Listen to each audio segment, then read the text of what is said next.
Bonsoir, nous recevons Yana Wagner ce soir et c'est grâce à l'éditrice Sophie des éditions Mirobol que nous aimons beaucoup, que nous suivons depuis le début. C'est une petite maison d'édition qui s'est créée en 2013 et bien sûr Yana fait partie de son catalogue. Elle avait commencé avec Bongo Zero il y a quelques années, ensuite Le Lac et aujourd'hui Hôtel. Elle est russe. Nous allons faire une jolie rencontre en anglais avec un interprète et c'est un vrai plaisir de recevoir Yana qui va continuer son périple en France en allant dès demain au Quai du Polar à Lyon où elle est attendue pour des signatures dès midi. En revanche, nous avons choisi de ne pas placer ces romans en roman policier parce que ce serait réducteur. Ce sont de très beaux portraits de personnages, une belle critique de la société, qu'elle soit russe ou mondiale. So my name is Yana Wagner. I was born in Moscow. My mother is Czech, but I write in Russian. I live in Russia, so I consider myself a Russian writer. I have written 3 novels, and I'm very happy to say that all of them were translated into French. Well, actually, first my 2 novels are indeed about a catastrophe, a big catastrophe, global one, about the epidemic that is killing the planet. Okay. C'est vrai que mes 2 premiers livres parlent principalement d'une énorme catastrophe mondiale, d'une grosse épidémie qui décime la planète. But the third one is just a crime novel. And there is also a catastrophe in it, but this is a very private catastrophe.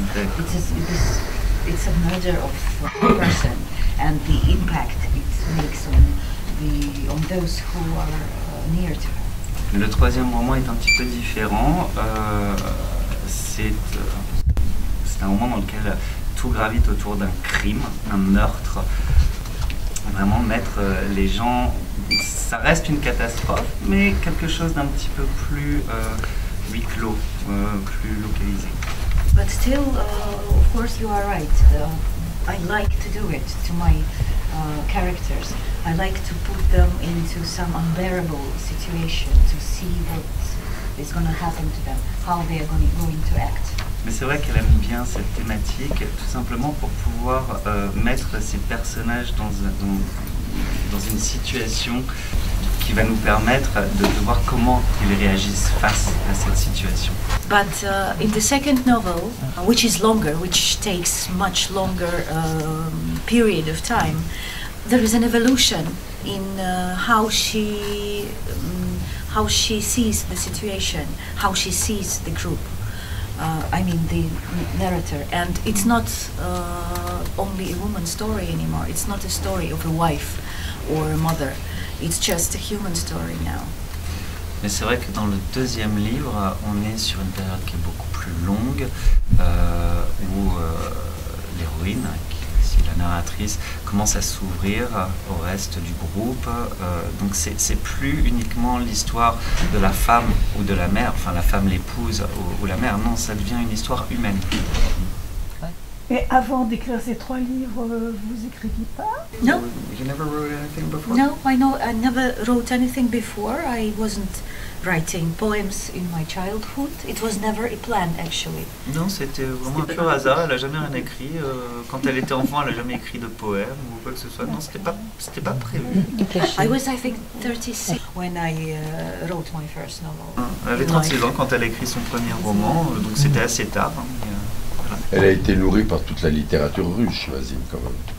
You've probably fed on Russian literature a lot. And not only Russian, actually. Yes, I was a Et pas que reader. russe. I was a passionate reader from my earliest childhood. Oui, j'ai toujours été une lectrice assidue, passionnée depuis que je suis toute petite. Je voulais savoir quels étaient ses liens avec la littérature française. Of course, we have all read French classic literature, Hugo, Flaubert, Balzac. Everyone is in Russia. It's the same importance. Is of the same importance as Russian classic literature. Me personally, I from contemporary French literature, I like very much. There is a writer who is also dead by now, unfortunately, Sébastien Japrisot.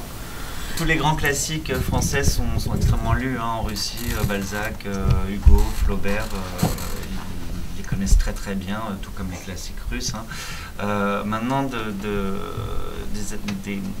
des contemporains qu'elle aime particulièrement, il y a Sébastien Caprizot. Voilà. And from the modern French literature, a lot of being translated into Russian. Welbeck, of course, it's a new classic already. And Frédéric Becbédère is also translated to Russian and was quite popular. Elle aime beaucoup Welbeck aussi. Il y a Frédéric Becbédé qui a été traduit, qui est apparemment assez apprécié en Russie. So I love William Faulkner. William Faulkner. I love Leon Tolstoy. Elle adore Tolstoy. I love Max Frisch. Elle aime Max Frisch. He's Swiss writer, also dead. C'est un écrivain suisse qui est mort aussi. John Irving, this is American. John Irving, qui est contemporary américain. writer. And Terry Pratchett. Et Terry Pratchett. But of course this list could be, you know, Mais bien sûr, cette continued. liste pourrait Yeah. s'éterniser. Bien sûr.